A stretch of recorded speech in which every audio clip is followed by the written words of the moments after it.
नमस्कार, यो एभी न्यूज खबरको संकेत हो। तपाई अहिले एभी न्यूज एट 2 मा हुनुहुन्छ। म प्रतिमा धरेल। प्रारम्भमा मूल खबर। प्रधानमन्त्री ओलीद्वारा 165 वटा सडक सञ्जालको शुभारम्भ। 57 अर्बको लागतमा 3 वर्षमा सक्ने दाबी।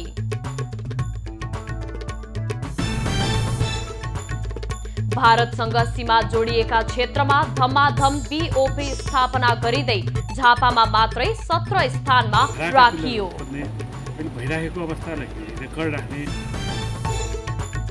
स्वास्थ्य चौकीको सेवा विस्तारसँगै बाँके बारबर्दियावासीलाई सहज उपचारका लागि सदरमुकाम पुग्नुपर्ने बाध्यता हट्यो। अमेरिकाको संसद भवन क्षेत्रमा चक्कु आक्रमण, एक प्रहरी अधिकारीको मृत्यु, प्रहरीको गोली लागि आक्रमणकारी पनि मारिए। र मेयर कप महिला क्रिकेटमा एपीएफको विजयी सुरुवात। उद्घाटन खेलमा प्रदेश 1 8 विकेटले पराजित।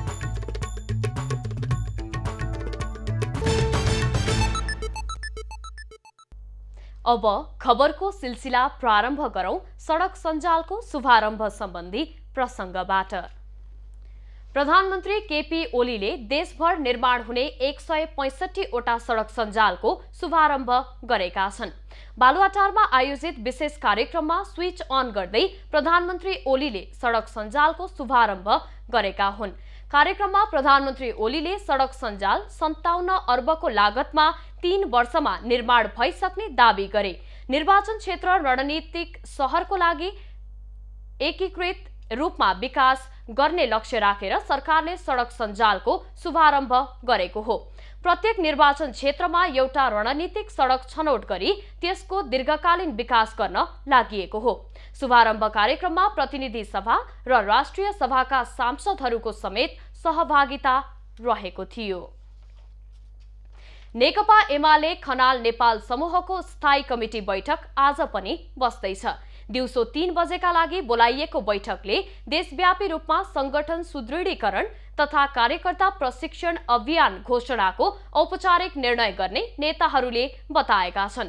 शुक्रबार काठमाडौँमा बसेको खनाल नेपाल पक्षको स्थायी कमिटी बैठकले संगठन सुदृढीकरण, प्रशिक्षण सञ्चालन लगायतका देशव्यापी अभियान सञ्चालन गर्ने निर्णय गरेको थियो। शुक्रबारको बैठकले आफ्ना समूहका नेताहरूमाथि अध्यक्ष केपी ओलीले गरेको कार्यवाही, पार्टीको 9औं महाधिवेशनले पारित गरेको विधान विपरीत, स्वेच्छाचारी र पूर्वाग्रही भएको निष्कर्ष समेत निकालेको थियो। बैठकले अध्यक्ष केपी ओली नै पार्टी विभाजन गर्न उद्धत रहेको ठहर गर्दै चैत 4 र 5 गते आयोजना गरिएको राष्ट्रिय कार्यकर्ता भेलाले पारित गरेको प्रतिवेदनलाई अन्तिम रूप दिएर कार्यकर्तामाझ वितरण गर्ने निर्णय पनि गरेको थियो। खनाल नेपाल समूहले राष्ट्रिय कार्यकर्ता भेलापछि समानान्तर गतिविधि गर्दै आएको छ। पार्टी अध्यक्ष केपी ओलीले गुटगत गतिविधि गरेको भन्दै वरिष्ठ नेता माधव नेपाल, उपाध्यक्ष भीम रावल, नेताहरू घनश्याम भुसाल र सुरेन्द्र पाण्डेलाई 6 महिनाका लागि निलम्बन गरेका छन्। पूर्व प्रधानमन्त्री एवं जनता समाजवादी पार्टीका संघीय परिषद अध्यक्ष डाक्टर बाबुराम भट्टराईले प्रधानमन्त्री केपी ओलीलाई फेरि भस्मासुरको संज्ञा दिएका छन्। प्रतिपक्षी दल नेपाली कांग्रेसले प्रतिपक्षीय धर्म निभाउने संकेत गरेकोमा सराहना गर्दै डाक्टर भट्टराईले अहिलेको मुख्य प्राथमिकतामा भस्मासुर ओलीको विदाई नै रहेको बताएका हुन्। शुक्रबार नेपाली कांग्रेसले ओली सरकारलाई विस्थापित गरेर आफ्नै नेतृत्वमा नयाँ सरकार बनाउने निर्णय गर्दै ओलीको राजीनामा माग गरेको थियो। शनिबार सामाजिक सञ्जाल ट्विटर मार्फत भट्टराईले कांग्रेसको सराहना गर्दै अरू प्रतिपक्षी दलले पनि आफ्नो कर्तव्य भुल्न नहुने बताएका छन्।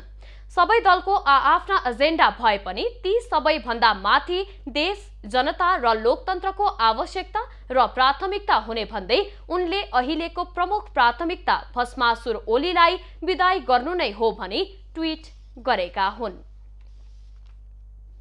संस्कृति, पर्यटन तथा नागरिक उड्डयन मन्त्री भानुभक्त ढकालले पर्यटन व्यवसायको भावना अनुरूप पर्यटन उद्योगलाई चलायमान बनाउन सरकार लागि परेको बताएका छन्। होटल संघ नेपालको 47औं वार्षिक साधारण सभाको अवसरमा शुक्रबार काठमाडौँमा आयोजित कार्यक्रममा मन्त्री ढकालले कोभिड-19बाट सबैभन्दा धेरै प्रभावित पर्यटन क्षेत्रलाई चलायमान बनाउन सरकार गम्भीर रहेको बताए। उनले होटल व्यवसायी आफैले बनाएको स्वास्थ्य मापदण्डलाई मन्त्री परिषदबाट पारित गराई यस क्षेत्रलाई चलायमान बनाउन सरकार सहयोगी बनेको बताए। पर्यटन क्षेत्रको विकासका लागि आगामी नीति तथा कार्यक्रमबाट सम्बोधन गरिने बताउँदै उनले सुझाव दिन व्यवसायीहरूसँग आग्रह समेत गरे। तपाईहरुको यो क्षेत्रसँग सम्बन्धित रहेर सरकारले नीतिमा सम्बोधन गर्नुपर्ने कुराहरू के हुन् भन्ने कुरा नछुटुन् भन्ने कुराका लागि हामीलाई सहयोग गर्नुहोस्। नीति राम्रो बनाइयो भने नीतिका आधारमा हामी कार्यक्रम पनि बनाउन सक्छौं। कार्यक्रममा होटल संघ नेपालकी अध्यक्ष सृजना राणाले आन्तरिक पर्यटन मार्फत अर्थतन्त्र चलायमान बनाउनु पर्नेमा जोड दिइन्। उनले अन्तर्राष्ट्रिय पर्यटक आगमन पूर्ण अवस्थामा नफर्किएसम्म होटल उद्योगलाई चलायमान बनाउन आन्तरिक पर्यटनलाई प्राथमिकतामा राखी सरकारले अल्पकालीन र दीर्घकालीन रणनीति तर्जुमा गर्न माग समेत गरे। पर्यटन आगमन पूर्ण अवस्थामा नफर्कुन्जेल अरबौं रुपैयाँको लगानी रहेको यस होटल उद्योगलाई केही हदसम्म चलायमान बनाउन आन्तरिक पर्यटनलाई प्राथमिकता राखी सरकारले अल्प तथा दीर्घकालीन योजना तर्जुमा गरी यस उद्योगलाई सबल बनाउन सहयोग गर्नेछ भन्ने सम्बन्धमा हामी विश्वास गर्दछौँ। कोभिड-19 रोकथाम तथा नियन्त्रणका लागि भएको बन्दाबन्दीका कारण पर्यटन क्षेत्र लामो समय बन्द हुन पुग्यो। अझै पनि पर्यटन क्षेत्र पूर्ण रूपमा सञ्चालनमा आउन सकेको छैन। सरकारले पर्यटन व्यवसायीका लागि पुनर्कर्जा र व्यवसाय निरन्तरता कर्जा उपलब्ध गराए पनि सबै व्यवसायीले प्राप्त गर्न नसकेको गुनासो व्यवसायीहरूको रहेको छ। भारतसँग सीमा जोडिएका झापाका नाकाहरूमा धम्माधम सशस्त्र प्रहरी बलको बोर्डर आउटपोस्ट BOP राख्न थालिएको छ। सीमा सुरक्षाका लागि भन्दै सशस्त्र प्रहरीले BOP स्थापनालाई तीव्रता दिएको हो।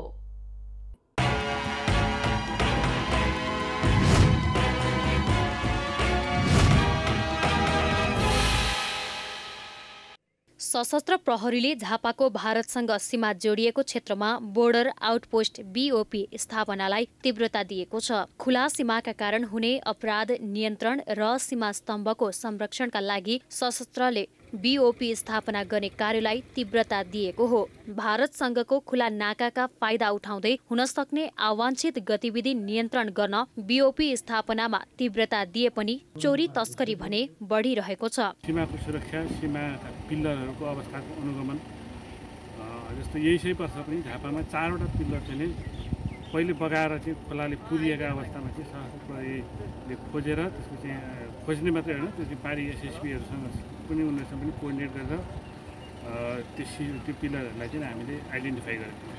पहिला हराएका पिल्लरहरू खोज्ने, अहिले भइरहेको अवस्थालाई रेकर्ड राख्ने, कुनै पिल्लर हिजोसम्म थियो आज छैन भने हिजो कहाँ थियो भन्ने कुराको रेकर्ड राखेर अब यो पिल्लर हरायो है भन्ने। झापाको तेरिङ, नकलबन्दा तथा दक्षिणतिरको सतीघट्टा, ज्यामिरगढी, भद्रपुर, महेशपुर, पाठामारी, पन्थापाडा र गौरादहको आँपगाछीमा BOP थपिएको छ। त्यस्तै बाहुनडाँगी, पृथ्वीनगर, केचना, घेराबारी, भागडुब्बा, कुञ्जीबारी, गौरीगञ्ज र टाघनडुब्बामा पनि BOP स्थापना गरिएको छ। झापाको 144.2 किलोमिटर क्षेत्र भारतसँग जोडिएको छ। खुला सीमाका कारण नेपाली सुरक्षाकर्मीलाई अपराध नियन्त्रण तथा तस्करी नियन्त्रणमा चुनौती हुँदै आएको छ। 144 भन्दा बढी किलोमिटर हाम्रो खुल्ला सीमा छ हैन। हामी प्रहरीहरू सबै ठाउँ उभिएर गर्न त सक्दैन, यद्यपि आएदेखि पनि तस्कर र तस्करी विरुद्ध आक्रामक रूपमा हामी लागिरहेका छौँ।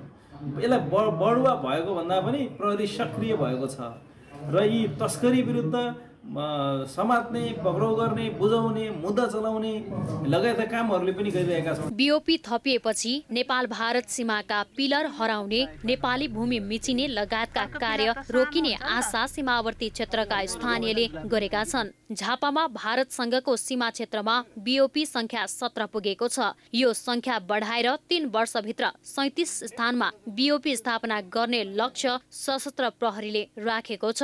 सन्तोष नेउपाने, झापा।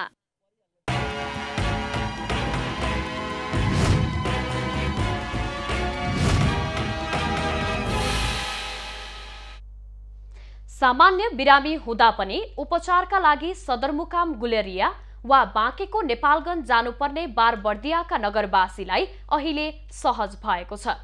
पहिले स्वास्थ्य चौकीको रूपमा सेवा प्रदान गर्दै आएको स्वास्थ्य केन्द्रमा नगर अस्पताल भएपछि उनीहरूका लागि उपचार सहज भएको हो। बर्दिया नगरपालिका वडा नम्बर 6 स्थित मनिकापुरमा आरसी थारू मेमोरियल नगर अस्पतालको रूपमा स्तर उन्नति गरेसँगै नगरवासीले राहत महसुस गर्दै आएका हुन्। नगर अस्पतालमा ओपीडी सेवा, सिकल सेल परीक्षण सहित विभिन्न ल्याब सेवा सहित अस्पताल हाताभित्रै फार्मेसी सहितको सेवा पाउने भएकाले सहजता भएको उपचारका लागि आउने बिरामीको भनाइ छ। नेपाल सरकारको बिमा सेवा, भिडियो एक्सरे लगायतका सेवाका कारण सहजता महसुस भएको उपचारका लागि आएका स्थानीय बताउँछन्। पहिलाभन्दा विकास पनि राम्रो भइरहेछ हैन। जसरी नगर बस्यो नि यहाँ पहिला त अब असुविधा थियो, त्यही नगरमा चाहिँ हस्पिटल थियो हैन, सरकारी हस्पिटल। अब अहिले यहाँ त अब राम्रो सुविधा छ। अहिले सरकारले, नेपाल सरकारले बिमा पनि बनाइदिएछ हैन, त्यसको लागि राम्रो गरेछ। थारू बाहुल्यता भएको बारबर्दिया नगरपालिकामा थारू जातिमा देखिने सिकल सेलका बिरामीलाई लक्षित गरी सिकल सेलको उपचार सहितको सेवा प्रदान अस्पतालले गर्दै आएको छ। सिकल सेलको विशेष सर्वेक्षण गरी त्यसको उपचारको व्यवस्था यसै अस्पतालबाट मिलाइएको छ। सिकल सेल रोगीहरू उत्पादन हुने देखिसकेपछि हामीले तत्काल सिकल सेल उपचार केन्द्रको रूपमा यहाँ हामीले स्थापना गर्यौं र अहिले हामी इलेक्ट्रोफ्रोसिस ल्याब समेत स्थापना गरेर त्यसको जाँच गर्ने, सीबीसी हामीसँगै छ, जाँच गर्ने र उपचारका लागि हामीले प्रक्रियालाई अगाडि बढाउने गरी हामीले यहाँ सुचारू गर्यौं। नगर अस्पतालको स्तर उन्नति भएसँगै नगरवासीले सुलभ किसिमबाट स्वास्थ्य सेवा पाएको नगर अस्पतालका चिकित्सक डाक्टर नेपोलियन कुमार दासको भनाइ छ। आगामी दिन यस अस्पतालबाट थप सेवा प्रदान गरी अझै राम्रो बनाउँदै लैजाने उनको भनाइ छ। बिरामीहरू बढ्दो क्रममै हुनुहुन्छ हैन, उपचार लिइराख्नु भएको छ। कुनै कुनै इमर्जेन्सी सेवा पनि लिनुहुन्छ, कुनै कुनै एउटा नियमित चेक जाँचको लागि पनि आउनुहुन्छ। सबै भइरहेको अवस्था छ अहिलेसम्म। अब हेर्दै जाँदा यसलाई अझै अगाडि अलिक बलियो बनाउँदै जाने हाम्रो सोच हो। अहिले सबै किसिमले अझ पनि हामीले मागको प्रोसेसमा चाहिँ सबै कुरा प्रोसेसमै छ। जे हो भने अहिलेको लागि चाहिँ तपाईँको बढ्दो क्रममा छ है। बिरामीहरूले सेवा जानकारी पुग्दैछ ठाउँ ठाउँमा, त्यही हिसाबले सेवा पनि अब दिनलाई आइराख्नु भएको छ। बारबर्दिया नगरपालिकाले नागरिकको स्वास्थ्यलाई मध्यनजर गर्दै स्वास्थ्य क्षेत्रमा गरेको कामको सबै स्थानीय तहले अनुकरण गरेकोमा नागरिकले आफ्नै घर आँगनबाट स्वास्थ्य सेवा पाउने देखिन्छ। एबी न्यूज खबरका लागि बर्दियाबाट दुर्गा आचार्यको रिपोर्ट। जिल्लामा बचत तथा ऋणको काम कारोबार गर्दै आएको सहकारी यतिबेला सामाजिक उत्तरदायित्वको भूमिकामा पनि केन्द्रित हुन थालेको छ। सरकारले छरिएर रहेका सहकारी संस्थालाई मर्ज गरेर ठूलो सहकारी बनाउन निर्देशन दिएको बेला जिल्लामा रहेका व्यक्तिहरूलाई आफ्नो सहकारीमा आकर्षित गर्न नयाँ नयाँ कार्यक्रम गरेर अगाडि बढिरहेको देखिन्छ। खेलकुद क्षेत्रको विकासका लागि प्रदेश 1 सरकारको निकै महत्त्वपूर्ण योजनाको रूपमा रहेको भोजपुर रङ्ग 64औं राष्ट्रिय सहकारी दिवसको अवसर पारेर आर्थिक कारोबारको गतिविधि गरी सहकारीका शेयर सदस्यलाई मुनाफा बाँड्ने काम गर्दै आएको बागलुङको एक सहकारी संस्थाले विपद व्यवस्थापन तालिम सञ्चालन गरेर जिल्लामा उदाहरणीय कामको थालनी गरेको छ। सीवाईसी बचत तथा ऋण सहकारी संस्था लिमिटेड बागलुङले सामाजिक उत्तरदायित्व समेतको भूमिका अब सहकारीले खेल्ने बेला आएको भन्दै सहकारीका 21 वटा सेवा केन्द्रका मुख्य जिम्मेवार व्यक्तिहरूलाई 2 दिनसम्म विपद व्यवस्थापन तालिम प्रदान गरेको सहकारीले जनाएको छ।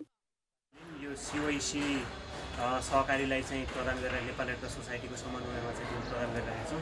यसले के हुन्छ भन्दाखेरि सहकारी चाहिँ समुदायमा एक किसिमको आफ्नो चाहिँ समुदायमै चाहिँ व्यवस्थित भएर एक किसिमको आफ्नो संरचना हुन्छ। भोलि विपदका दृष्टिकोणले हेर्नुहुन्छ भने नेपाल चाहिँ एकदमै उच्च जोखिमयुक्त चाहिँ राष्ट्रहरू मध्ये पर्छ।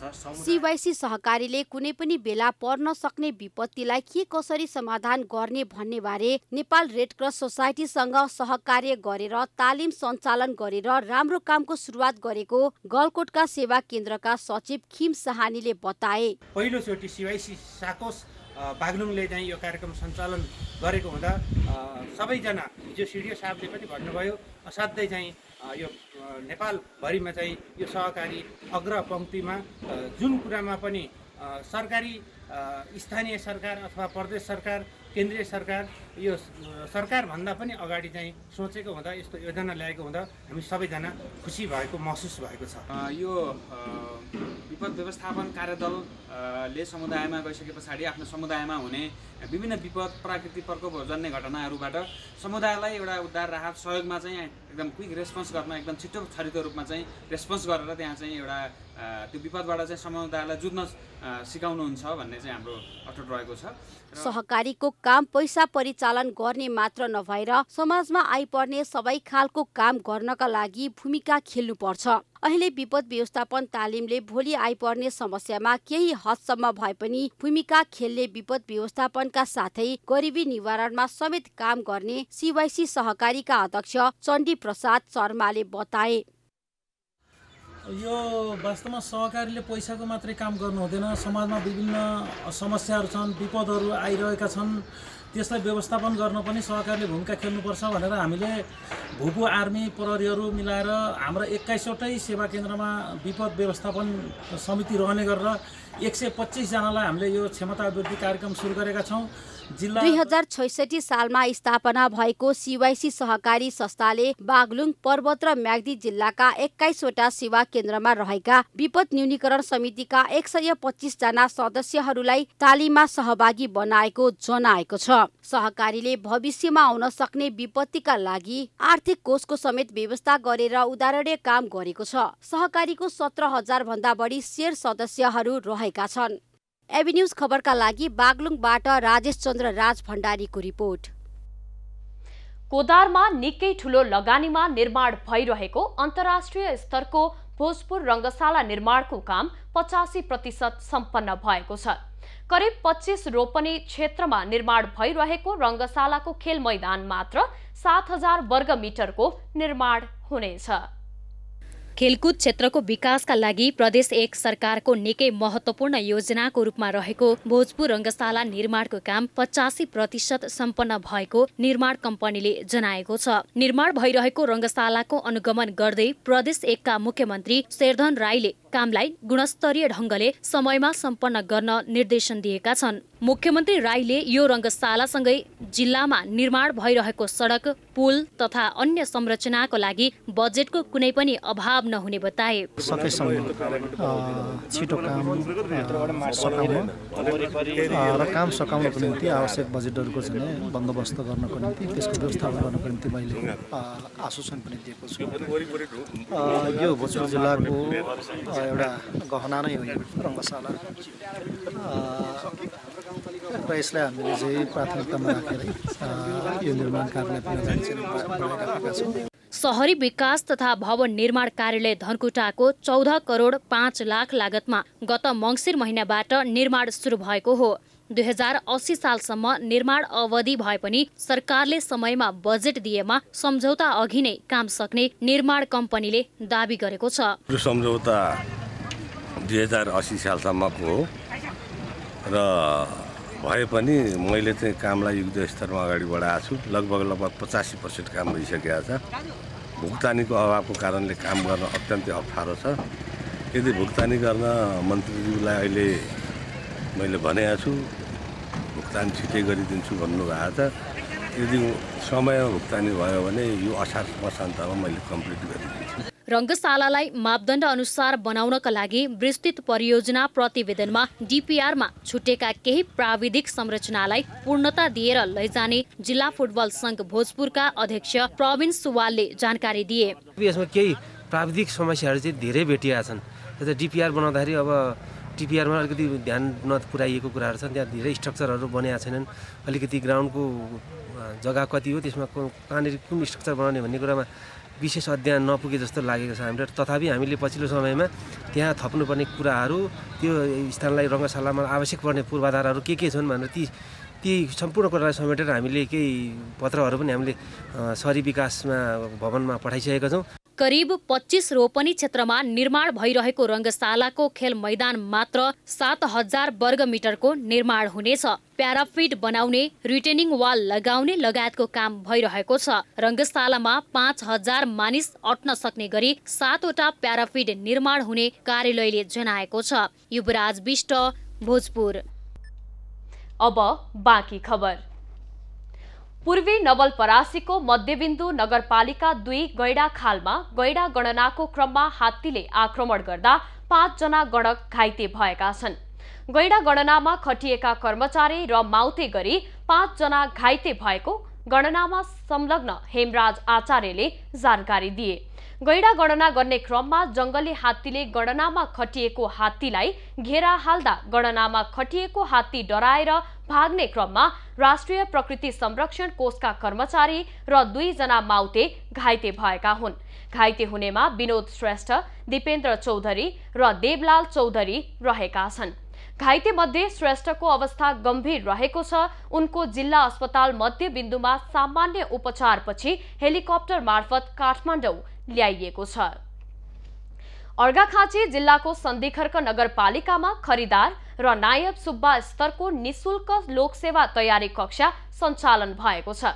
कर्मचारीहरूको आधिकारिक ट्रेड युनियन अर्घाखाँचीको आयोजनामा खरिदार र नासो स्तरको लोकसेवा तयारी कक्षा सञ्चालन भएको हो। अर्घाखाँची जिल्लाको सन्धिखर्क नगरपालिकामा खरिदार र नासो स्तरको निशुल्क लोकसेवा तयारी कक्षा सञ्चालन भएको छ। कर्मचारीहरूको आधिकारिक ट्रेड युनियन अर्घाखाँचीको महँगो शुल्क तिरेर बुटवल तथा काठमाडौँमा गएर पढ्नुपर्ने लोकसेवा आयोगको तयारी कक्षा सन्धिखर्कमै लोकसेवा पास गरेका उपसचिव तथा अधिकृत लगायतका कर्मचारीहरूले निशुल्क दिएपछि विद्यार्थीहरू पनि खुसी भएका छन्। सरहरूले पनि एकदम राम्रोसँग हामीहरूलाई अध्यापन गराइरहनु भएको छ। यसबाट हामीले धेरै किसिमको फाइदाहरू लेखेका छौँ। छोटो समयमा तर सरहरूले विस्तृत रूपमा धेरै बुझाएर पढाउनु भएको छ।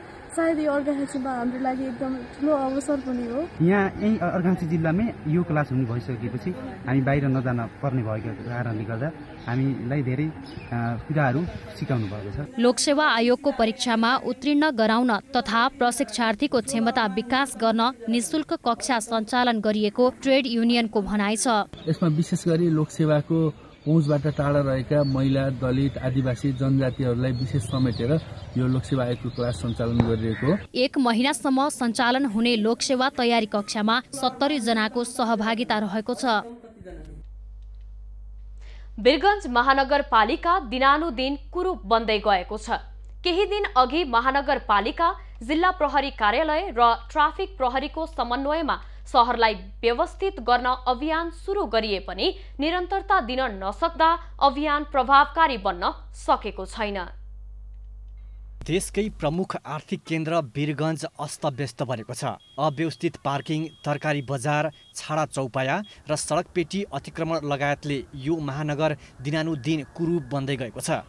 सहरलाई व्यवस्थित बनाउन महानगरपालिकाले नगर प्रहरी निरीक्षक गरी पुसालको कमान्डमा 17 जना नगर प्रहरी समेत राखेको छ। तर यसरी खटाइएको प्रहरी कहाँ जान्छन्, के गर्छन्, नगरवासीलाई थाहा छैन। वीरगञ्जमा जुन बस पार्क बनेको छ त्यहाँ सिटको कुनै यस्तो व्यवस्था भएको छैन, जस्तै कि यापाङको लागि, वृद्धको लागि, बालबालिकाको लागि यस्तो कुनै व्यवस्थापन अहिलेसम्म भएको छैन। व्यवस्थित तरिकाले मिलाएर राख्यो भने हाम्रो अलि राम्रो पनि देख्छ, सफा पनि देखिन्छ र एक्सिडेन्ट हुने सम्भावना धेरै कम हुन्छ। त्यसले गर्दा एक्सिडेन्ट बढी हुन्छ। बिच चौरीमा, बिच बाटोमा गाडीहरू हिँड्छ, त्यो क्यु। बस पार्क, घण्टाघर लगायतका मुख्य चोकहरूमा पार्किङ व्यवस्थित बनाउने कार्यहरू सुरु भए पनि अहिले फितलो हुँदै गएको छ, जसका कारण बस, माइक्रोबस, टेम्पोहरूको टिकट काउन्टर तथा पार्किङ सडकमा हुँदा ट्राफिक अस्तव्यस्त बनेको छ। नगर बसमा महिला, ज्येष्ठ नागरिक, अपाङ्ग, बालबालिका लगायतका लागि आरक्षण सिटको व्यवस्था छैन भने टिकट लिने बेला बिचौलियाहरूले तानातान गर्ने गरेका छन्। अहिलेसम्म त मान्छेहरूले अब भनौँ भने कुनै खास त्यस्तो अब केही खास गरी त्यस्तो हुन खाले प्रशासनले गर्नुपर्ने साधारण जनजीवन मान्छेलाई प्रभावित पार्ने खासले केही मैले त्यस्तो हेरेकै छैन। वीरगञ्ज महानगरपालिकाका मेयर विजय सरावगीले पनि वीरगञ्जको ट्राफिक व्यवस्थापन कमजोर रहेको बताउँछन्।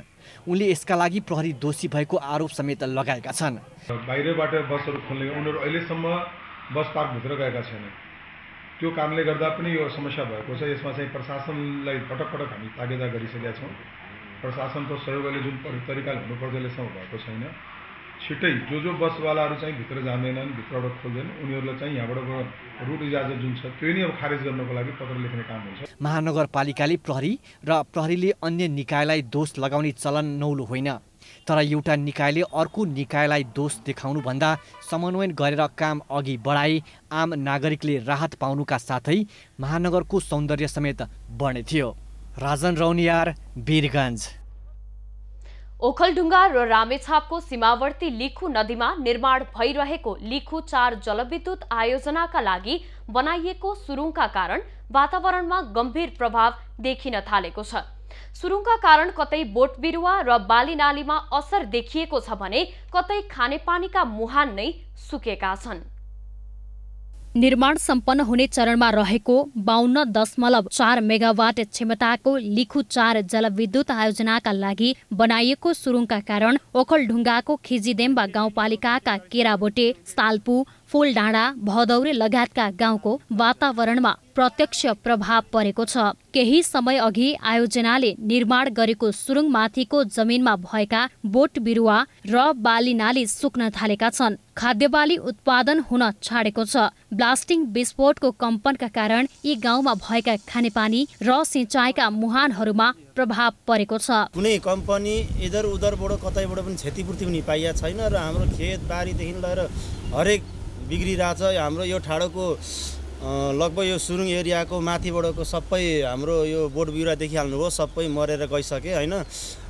सिंचाइको लागि हेर्नु भने सिंचाइ केही पनि छैन, पानी सुकेर गए, क्षतिपूर्ति पाइँदैन। हामीलाई साह्रो गाह्रो परिरहेको अवस्था छ। यही घर वरिपरि हामीले तरकारीहरू लगाएका थियौँ, तरकारीहरू पनि केही पनि हुन सकेन। केरा र कफी थियो सर, त्यो केरा र कफी पनि भएन, हेर्दा पनि हुन्छ। यसपालि चाहिँ भएन? यसपालि भएन सर, त्यही भएर सबै जरासँग मरेपछि हामीले उखालेर फाल्यौँ। लिखु 4 जलविद्युत आयोजना निर्माण गरिरहेको प्रवर्धक कम्पनी ग्रीन भेन्चर्स प्राली भने सुरुङ निर्माण गर्दा खानेपानीका मुहानहरू नसुक्ने दाबी गर्दै आएको छ। यसरी बोट बिरुवा, बाली नाली र खानेपानीका मुहानमा प्रभाव पर्नुमा जलवायु परिवर्तनलाई दोष देखाइरहेको छ। अहिले अब ग्लोबल वार्मिङ लगायतका विभिन्न वातावरणीय प्रतिकूलताका कारण भएका जति पनि स्प्रिङ वाटरका चिजहरू जति पनि छ ती सुक्ने क्रम त छँदैछ, त्यो सबैले स्वीकार्नै पर्छ। तर सुरुङकै कारणले चाहिँ यो मुहानहरू सुकेको भन्ने कुरामा चाहिँ हामी सहमत छैनौँ। ग्रीन भेन्चर्सले क्षतिपूर्ति मूल्याङ्कन समिति गठन गरेर आयोजना सम्पन्न गर्ने हेतुले मात्रै बालीको क्षति र जग्गाको क्षतिको क्षतिपूर्ति स्थानीयलाई उपलब्ध गराउँदै आएको छ। तर पनि कतिपयले क्षतिपूर्ति अझै नपाएको गुनासो गर्दै आएका छन्। स्थानीयमा दीर्घकालीन रूपमा परेको प्रभावका विषयमा आयोजनाले सम्बोधन गरेको छैन। हामीलाई त्यस्तो दीर्घकालीन असरको बारेमा त्यसरी पनि हामीलाई अधिकार दिएको अवस्था होइन, एउटा पहिलो कुरा चाहिँ। दोस्रो कुरा भनेको हामीले मूल्याङ्कन समितिले मूल्याङ्कन गरेर जाँदाखेरि कतिपय ठाउँमा सिँचाइ गर्नुपर्ने सवालहरूमा असहज परेको ठाउँमा कुलोको व्यवस्थापन गरिदिने भनेर त्यो ब्यौरामा हामीले जो रिपोर्ट बनाएर चाहिँ जिबिएललाई दिएको छ त्यसमा पनि उल्लेख गरेको थियो। त्यो रिपोर्टमा हामीले तपाईँहरूले पनि हेर्न सक्ने कुरा हुन्छ खोजी गर्दा। आयोजनाको मुख्य प्रभावित क्षेत्रमा पर्ने खिजीदेम्बा गाउँपालिका 1 मा लिखु 4 जलविद्युत आयोजना प्रति स्थानीयको जनगुनासो धेरै छ। आयोजना सम्पन्न गर्ने हेतुले मात्रै ग्रीन भेन्चर्सले स्थानीयलाई झुटा आश्वासन दिएर विभिन्न सम्झौता समेत गर्ने गरेको छ। यसरी आयोजनाले आयोजनाबाट परेको प्रभाव, स्थानीयका गुनासा र मागलाई बेवास्ता गर्दै जाने हो भने यहाँका स्थानीयको जीविकोपार्जनमै धक्का पुग्ने देखिन्छ। एभिन्यूज खबरका लागि ओखलढुङ्गाबाट नवराज कार्कीको रिपोर्ट। बाँकेको विकट पालिकाको रूपमा चिनिने राप्ती सोनारी गाउँपालिकाले बिस्तारै विकासमा फड्को मार्न थालेको छ। सडक, विद्युत जस्ता पूर्वाधार विकासमा गति लिएपछि पालिकाको मुहार फेरिन थालेको छ। केही समय अघिसम्म अन्ध्यारोमा रहेका राप्ती सोनारीका 2, 3 र 4 पालिकाले आफ्नै लगानीमा झलमल्ल बिजुली बालेको छ।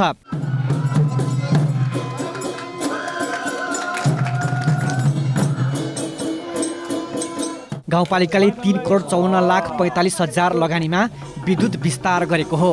गाउँमा बिजुली आएपछि जीवन सहज भएको स्थानीय बताउँछन्। हाम्रो गाउँमा धेरै पछि लाइन आयो, त्यसपछि धेरै खुसी छौँ हामीहरू। बिजुली बाल्ने कुरा उनीहरूका लागि नयाँ अनुभूति भएको छ।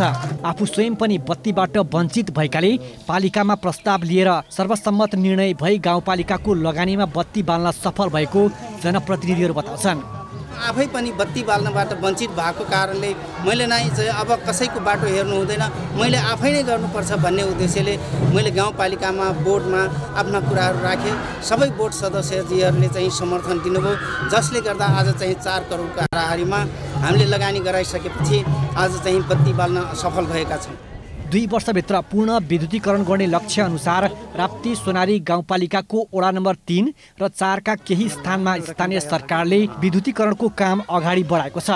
सामुदायिक विद्युतीकरण मार्फत सेवा प्रवाह गर्ने प्रक्रिया अनुसार पालिकाले प्राधिकरणलाई हस्तान्तरण गरिसकेपछि यस क्षेत्रमा लाइन चालु गर्ने र मिटर जडान गर्ने कार्य भएको विद्युत प्राधिकरणको भनाइ छ। त्यो लाइनहरू चाहिँ नेपाल विद्युत प्राधिकरणले लिएको छ भने गाउँपालिकाले हस्तान्तरण गरेको छ। त्यही अनुरूप चाहिँ हाम्रो चाहिँ अहिले जुन मिटर जडानको कामहरू अथवा लाइन चालु गर्ने कामहरू चाहिँ अगाडि बढिरहेको छ।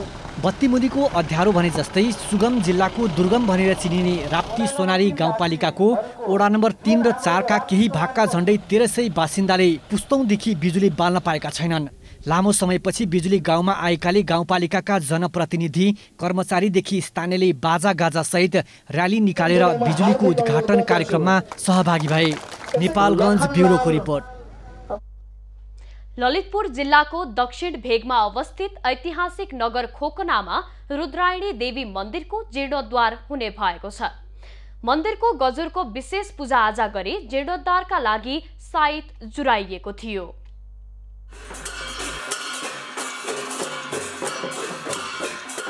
ललितपुर महानगरपालिकाबाट 1,25,00,000 तथा पुरातत्व विभागबाट 1 करोड दिने निर्णयसँगै श्री रुद्रायणी देवीको मन्दिर जीर्णोद्धार हुने भएको छ। बिहिबार मन्दिरमा देवी देवताको विधिवत क्षमा पूजा गरिएको हो।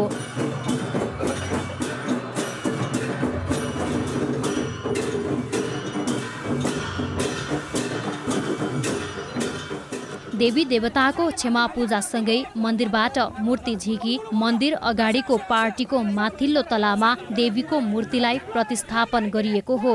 विभिन्न सांस्कृतिक बाजागाजाका साथ देवी देवताको मूर्ति झिकी मन्दिर प्राङ्गणको चैत्य परिक्रमा गराई पार्टीमा देवीको मूर्ति राखिएको हो।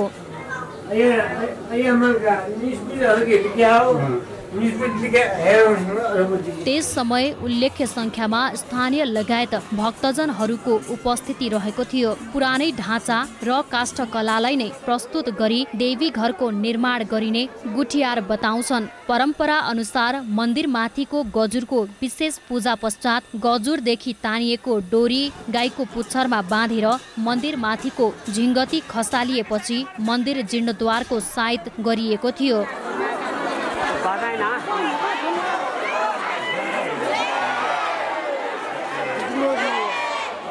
सो कार्यक्रममा ललितपुर नगरपालिकाका मेयर चिरीबाबु महर्जन तथा पुरातत्वविदहरूको समेत सहभागिता रहेको थियो।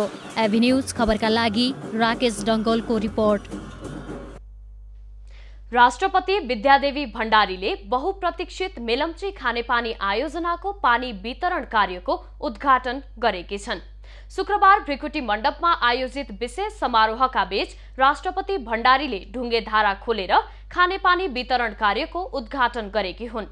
कार्यक्रममा राष्ट्रपति भण्डारीले जलवायु परिवर्तन, जनसङ्ख्या वृद्धि, जमिन मुनिको पानीको अत्याधिक दोहन जस्ता कारणले पानीका स्रोतहरू प्रदूषित र सङ्कटग्रस्त बनेको बेला मेलम्चीको शुद्ध पानी ल्याउनु निकै ठूलो सफलता भएको बताइन्। उनले मेलम्ची खानेपानी आयोजनाबाट उपलब्ध हुने पानीले उपत्यकामा खानेपानीको आपूर्ति व्यवस्थापन गर्न धेरै सहज हुने बताइन्। काठमाडौँ उपत्यकाका जलाधार क्षेत्रको प्रदूषण न्यूनीकरणका साथै जमिन मुनिको पानीको अत्यधिक दोहनलाई कम गर्न समेत मद्दत पुग्ने मैले अपेक्षा लिएको छु। कार्यक्रममा प्रधानमन्त्री ओलीले विकास निर्माणको बाटोलाई कसैले रोक्न नसक्ने बताउँदै सरकारलाई अहिले पनि काम गर्न नदिएको आरोप लगाए।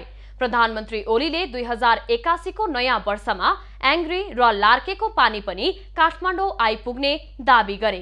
प्रधानमन्त्री ओलीले कसैले पनि जनताको जागेको चेतनालाई रोक्न नसक्ने भन्दै केही राजनीतिक दलहरूले प्रतिगमन भयो भन्दै स्याल हुइया मच्चाएको आरोप लगाए। चेतनालाई कसैले पनि प्रतिगमन भयो भन्ने स्याल हुइया मचाएर कहाँ भयो प्रतिगमन? प्रतिगमन भने के हो? परिभाषै नबुझी प्रतिगमन भयो। ख्याल ठट्टा हो प्रतिगमन भनेको। यति साह्रो जनता अल्मल्याउने, कोही शासनमा पुग्न पायो भने क्रान्ति भइहाल्ने, कोही शासनमा पुग्न पाएन भने प्रतिगमन भइहाल्छ। कार्यक्रममा मन्त्रीहरू, उच्च पदस्थ कर्मचारी लगायत सर्वसाधारणको उपस्थिति रहेको थियो। यही चैत 15 गतेदेखि मेलम्चीको पानी काठमाडौँ उपत्यकामा वितरण गर्न थालिएको हो। काठमाडौँ उपत्यका खानेपानी लिमिटेडले शुक्रबार बिहान 5 बजेबाट बालाजु पोखरीबाट समेत पानी वितरण थालेको छ। यसअघि पहिलो चरणमा काठमाडौँका चाबहिल, महाङ्काल, मीन भवन, अनामनगर र खुमलटार लगायतका स्थानमा मेलम्चीको पानी वितरण गरिएको थियो। KUKL का अनुसार पहिलो चरणमा दैनिक 4 करोड लिटर पानी ल्याइएकोमा अहिले दैनिक 8.5 करोड लिटर पुर्याइएको छ। काठमाडौँ महानगरपालिकाले ल्यान्डफिल साइट सिस्टोल क्षेत्रका स्थानीयको माग पूरा गर्ने भएपछि उपत्यकाको फोहोर उठ्ने भएको छ। नुवाकोट ककनी गाउँपालिका सिस्टोल क्षेत्रका स्थानीय बासिन्दाले फोहोर मैला प्रभावित क्षेत्र शिक्षक व्यवस्थापन संघर्ष समिति बनाई विभिन्न माग राख्दै चैत्र 13 गतेदेखि फोहोर विसर्जनमा अवरोध गर्दै आएका थिए। शुक्रबार काठमाडौँ महानगरपालिका र सिस्टोल क्षेत्रका आन्दोलनरत स्थानीय बासिन्दा र जनप्रतिनिधि बीच 7 बुँदे सहमति पत्रमा हस्ताक्षर भएपछि भने फोहोर विसर्जनमा गरिएको अवरोध हटेको छ। काठमाडौँ महानगरपालिका वातावरण विभाग प्रमुख हरि श्रेष्ठले सिस्टोलवासीले राखेको शिक्षा र स्वास्थ्य सम्बन्धी मागहरू महानगरपालिकाले पूरा गर्ने सहमति भएको बताएका छन्। यसैगरी रोजगारी, विकास निर्माण लगायतका मागहरू सम्बन्धमा पनि काठमाडौँ महानगरपालिकाले बजेट उपलब्ध गराउने सहमति भएको उनले जानकारी दिएका छन्। महानगरपालिका मात्र होइन, त्यहाँको जनप्रतिनिधिहरू भयो, त्यहाँको नेताहरू भएको उपस्थितिमा संयुक्त रूपमा गइसकेर सरकारलाई भन्ने हो भने, सरकार मन्त्रालयलाई भन्ने हो भने त उहाँहरूले निर्णय गर्न त सक्दैन। त्यसै अन्त विकास निर्माण हुन्छ भने त्यहाँ किन हुँदैन भन्ने कुरामा एकदम सहमति भएको छ र त्यही अनुसार जाने विषयले उहाँहरूले प्राथमिकता पाउनु भएको छ। ककनी गाउँपालिका अन्तर्गत रहेका विद्यालयहरूका लागि 46 जना र धुनीबेसी नगरपालिकाका लागि 5 जना तहगत र विषयगत दरबन्दीमा सम्बन्धित गाउँपालिका र नगरपालिकाले करार सेवामा शिक्षक नियुक्त गर्ने र शिक्षक नियुक्ति भएपछि सो बापतको पारिश्रमिक नेपाल सरकारले तोकेको स्केल बमोजिमको रकम काठमाडौँ महानगरपालिकाले उपलब्ध गराउने सहमति भएको छ। यस्तै स्वास्थ्य उपचारको दिगो व्यवस्थापनका लागि उपयुक्त योजना सम्बन्धमा बृहत्तर छलफल गरी आपसी छलफलबाट 10 दिन भित्रमा निष्कर्षमा पुग्ने सहमति पनि भएको छ। बन्चारे डाँडा ल्यान्डफिल साइटमा फोहोर मैला विसर्जन सुरु भएपछि हालको सिस्टोल ल्यान्डफिल साइटको पोस्ट क्लोजरको कार्य प्राविधिक सिफारिस बमोजिम काठमाडौँ महानगरपालिकाले तत्काल सुरु गर्ने सहमति पनि भएको छ। यस्तै उपत्यकाको फोहोर व्यवस्थापनमा भएको अवरोध हटाई शुक्रबारबाटै फोहोर व्यवस्थापन सुचारू गर्ने सहमति पनि भएको छ। उपभोक्ता हितसँग सरोकार राख्ने विभागका महानिर्देशकहरूले जनशक्ति अभावका कारण प्रभावकारी बजार अनुगमन गर्न नसकेको गुनासो गरेका छन्। राष्ट्रिय सभा अन्तर्गतको दिगो विकास तथा सुशासन समितिको शुक्रबारको बैठकमा वाणिज्य, आपूर्ति तथा उपभोक्ता संरक्षण विभागका महानिर्देशक प्रकाश पौडेलले बजार नियमन र अनुगमनका लागि विभागको अहिलेको संरचना पर्याप्त नभएको बताए। सक्ने अधिकांश वस्तुहरू हामी कहाँ भएका, चाहे खाद्य पदार्थ हुन् वा पेय पदार्थ हुन् वा अन्य उपभोग्य वस्तुहरू हुन्, तिनै वस्तुहरू हामी यदि काठमाडौँभन्दा बाहिरका दुर्गम गाउँहरूमा गयौँ भने तीभन्दा फरक नामका फरक ट्रेडमार्कमा छापछाप्ती छ। औषधि व्यवस्था विभागका महानिर्देशक भरत भट्टराईले पनि विभागसँग कम जनशक्ति भएकाले बजार अनुगमनलाई नियमित गर्न नसकिएको गुनासो गरे। प्लस औषधि पसलहरू त्यस पछाडिहरूको चाहिँ करिब 300-400 भन्दा बढी चाहिँ औषधि उद्योगहरू पैठारी र स्वदेशी गरेर ती गर्दाखेरि त्यति नै जनशक्तिले हामीलाई चाहिँ यो दैनिक कार्य नै भ्याइनभाइ भएको अवस्था छ। आन्तरिक राजस्व विभागका महानिर्देशक झक्क प्रसाद आचार्यले भने विभागबाट हुने अनुगमन प्रभावकारी भएको दावी गरे। सुरा प्रदाताहरूले हाम्रो एउटा CBMS भन्ने सिस्टम छ हजुर, सेन्ट्रल बिलिङ मोनिटरिङ सिस्टम भन्ने, उहाँहरूले चाहिँ आफ्नो फर्ममा बिल काट्नु भयो भने त्यो बिल सिधै हाम्रो चाहिँ अन्तर्राष्ट्रिय विभागको सिस्टममा गएर बस्छ। हामीले यो प्लान प्रदाताको यो महिनाभरिमा चाहिँ उहाँले कति सेल गर्नुभयो भनेर हामीले हेर्न चाह्यो भने हेर्न सक्छौँ। उहाँले चाहिँ भोलिन्टियरली पनि ट्याक्सको रिटर्न दिनुहुन्छ हामीमा, यो महिनाभरिमा मैले यति सेल गरेँ भन्ने, र त्यो चाहिँ भेरिफाई हुन्छ कि हुँदैन भन्ने हाम्रो त्यस्तो पनि सिस्टमको विकास गरिएको छ। भन्सार विभागका निर्देशक शिशिर घिमिरेले राजस्व चुहावट नहोस् भन्ने तर्फ विभाग सचेत हुँदै प्रभावकारी काम गरिरहेको बताए। भन्ने चाहिँ सिद्धान्तबाट आधारित छ र त्यो सिद्धान्त अनुसार हामीले चाहिँ व्यवसायले पहिलो अन्यथा नभएसम्म, उहाँहरूका डकुमेन्टमा कुनै हामीलाई शङ्का नभएसम्म उहाँहरूले घोषणा गरेको बिल बिजकलाई त्यो वस्तुको मूल्य मान्छौँ र त्यसमा कर लगाउँछौँ। बैठकमा सांसदहरूले बजार अनुगमनलाई पहिलो प्राथमिकता दिएर काम गर्नुपर्नेमा जोड दिएका थिए। अब पालो एभिन्यूज एट स्पोर्ट्सको।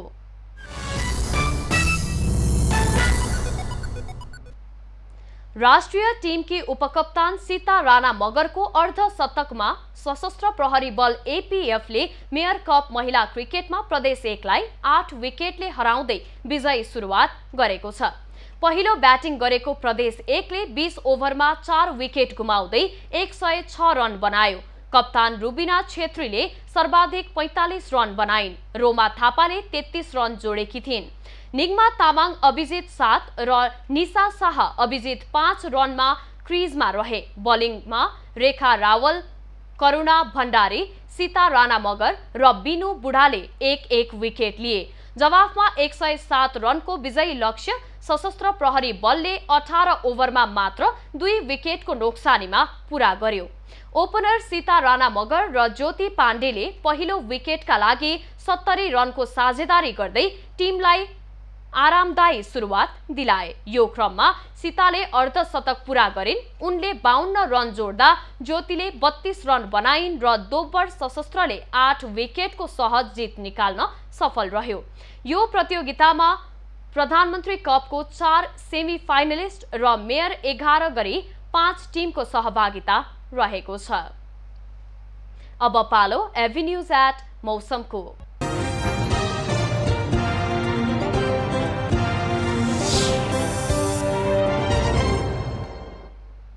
यति बेला देशको पहाडी भूभागहरूमा आंशिक बदली रही बाँकी भूभागको मौसम सामान्यतया सफा रहेको छ। अपराह्नपछि प्रदेश 1 र गण्डकी प्रदेशका 1-2 स्थानमा मेघगर्जन र चट्याङ सहित हल्का वर्षाको सम्भावना रहेको जल तथा मौसम पूर्वानुमान महाशाखाले जनाएको छ।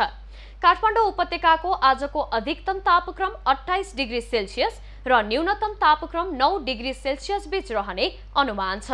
आज सूर्योदय बिहान 5:52 भयो भने सूर्यास्त साँझ 6:22 हुनेछ। आज देशभरको मौसम कस्तो रहला त हेरौं देशका विभिन्न स्थानको अनुमानित मौसमी अवस्था।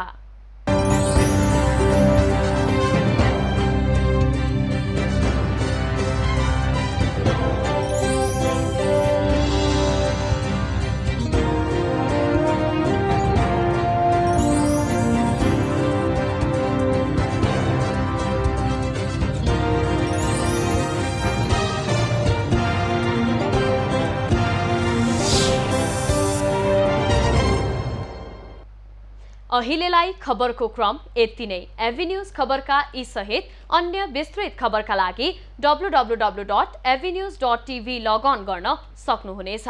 युट्युब, फेसबुक र ट्विटरमा पनि हामीलाई फलो गर्न सकिनेछ। खबरभित्रको खबरका लागि हेर्दै रहनुहोला एभिन्यूज खबर। नमस्कार।